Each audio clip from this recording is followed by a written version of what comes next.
Oh, hey, folks. You caught me having a quick dinner here at Olive Garden. I had that itch for some pasta, so I just figured I'd come here real quick for a quick pasta.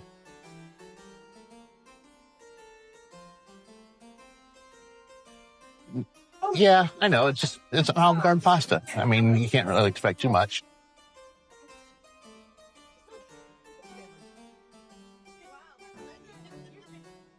What? Okay, yeah, I know. It's kind of ordinary. I get it.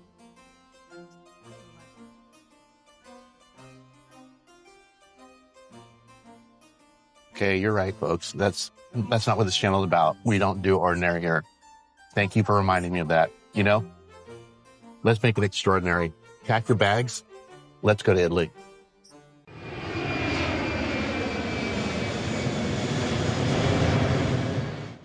Folks, we are in Italy. Welcome. And this is cacio e pepe. This is going to be a legitimate Italian pasta. Like that crap we had the other day in Olive Garden. That was kind of greasy, broken. The Alfredo sauce is terrible. This is the real deal stuff. And for those of you that may not believe we're in Italy, I'm going to pan the camera and let's look at the Colosseum from where we're sitting.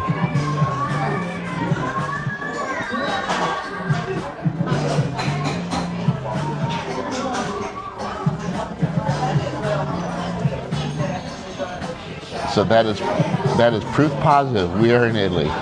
Now, was it necessary to come to Italy just to get a pasta? Absolutely not. That's obnoxious. But it's a great intro into coming to Italy to view the country. So over the next couple of days, we're going to hit some of the culture and historical spots in Italy. So join us along for the ride. And here we are walking the streets of Rome. We caught wind of a legitimate Irish pub that we're in search of. So one thing that you know for sure is when you're walking down the streets of a European country, you're not in the United States. Again, let me show you my view.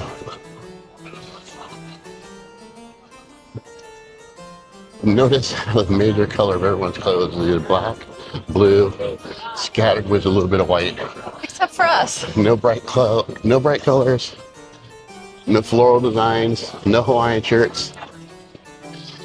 All the buildings carved out of stone. You will never, ever, ever find this in the United States. And while we're making our way down the back streets, folks, we came across Trevi Fountain. Trevi meaning the intersection basically between great streets. This used to be an ancient aqueduct for the Romans. Trevi Fountain was built in 1762 and channels Rome's ancient aqueduct. Its centerpiece is a 26-foot tall statue of Neptune. Over 1 million coins, which is about 1.5 million euros, get tossed in yearly, funding local charities.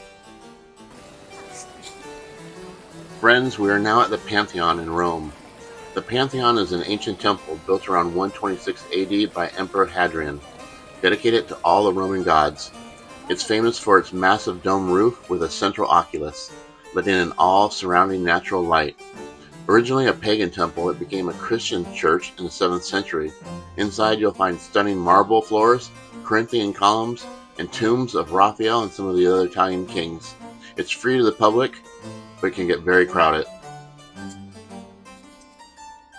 Okay, we have made it to the authentic Finnegan's Irish Bar in Italy. So let's go with an Italian Irish bar. Follow us in for the first looks at it, folks. We'll share it together. After you, Jenny.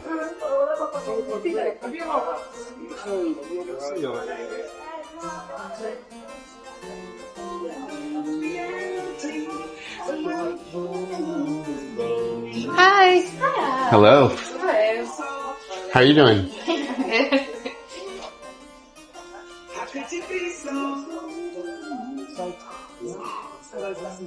Do you want Guinness? Looks like a legit Irish bar. Let's see what they have to offer. Cheers. Cheers.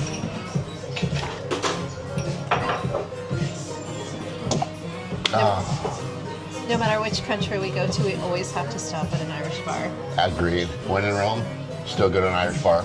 That's right. Tastes so good. Is the Irish sauce everywhere I go? No? Well, you work in one every day of your life. Yeah, tell me about it. I mean, you kind of did this to yourself, I'm saying. That's true.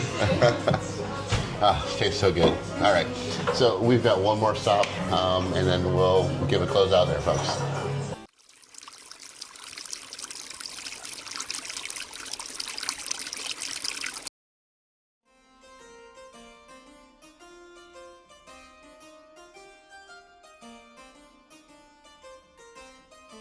And folks, if you couldn't tell, that was a giant wall of melting chocolate.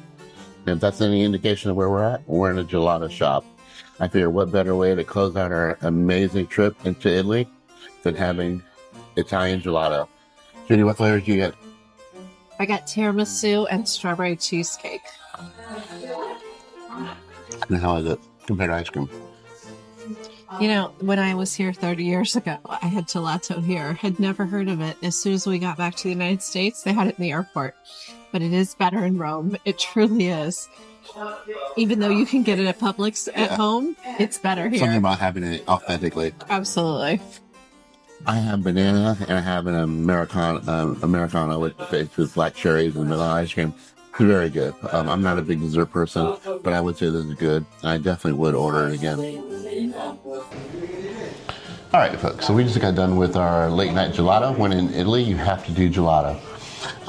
We kind of came to a late night spot just to grab a couple of late night snacks, and then we're going to work our way back to the hotel, and we're going to pretty much end our trip.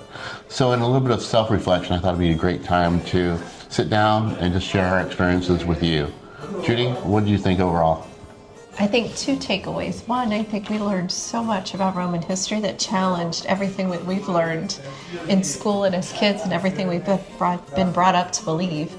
And also, I thought it was very interesting that the 20 regions that are in Italy are not cohesive, that they actually are very independent of each other. That is very much true.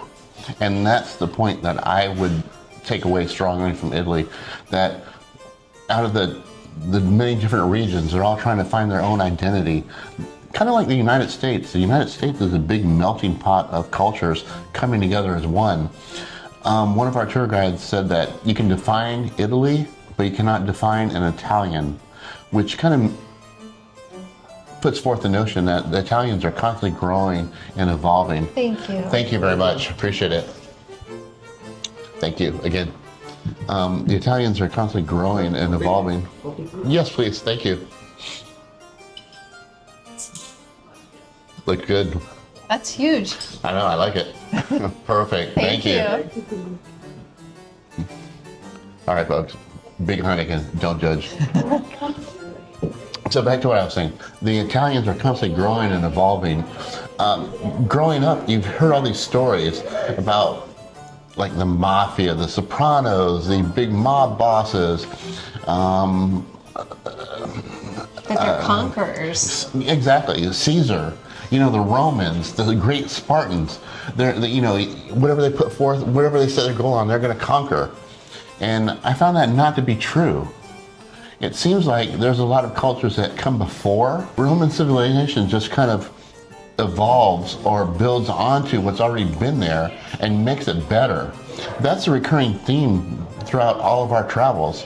The Oshi, they laid the foundation work for pretty much most of Rome.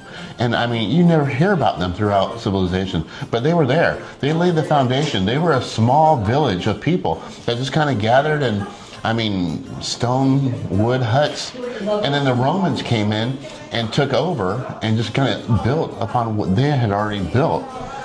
And again, once again, that's a recurring theme that we found throughout the Romans, that they're perfectionists, they're masters at recreating or building upon what's already there. But as far as conquerors, I haven't found that to be true. The Greeks, the Ottomans, the Turks, the Byzantines, the Oshi. All these have come together and made Rome what it is today. And just like modern day Italy, all the different cultures are coming together to redefine what an Italian is. It's truly incredible, folks, and it's eye-opening, and it's something that I never expect to find here, but once again, we found it. I always had a different impression of the Romans and throughout history, how they built their culture and civilization, and coming to find out that's not actually true. And that's kind of warming to know that they're people too. The Italians are going through the same thing that we're going through in the United States.